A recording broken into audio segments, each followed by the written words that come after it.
বিরুদ্ধে নাকি মামলা হয়েছে। তা আমি শুধু একটি কথাই বলবো, বাংলাদেশে গত 1 বছর চাঁদাবাজি, সন্ত্রাসী, মাস্তানি এগুলো আসলে কোনো ব্যক্তি করে না, এগুলো ভূতে করেছে এবং ওই দলটাকেও এখন ভূতে পেয়েছে।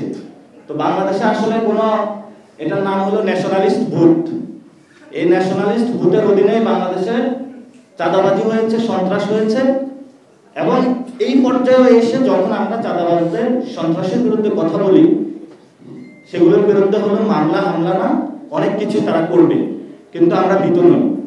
তবে এটার মধ্য দিয়ে আপনাদেরকে জানানো দিচ্ছি, আমরা এনসিপির পক্ষ থেকে বাংলাদেশে আজ থেকে সন্ত্রাস, চাঁদাবাজ, দুর্নীতির বিরুদ্ধে যুদ্ধ ঘোষণা করলাম।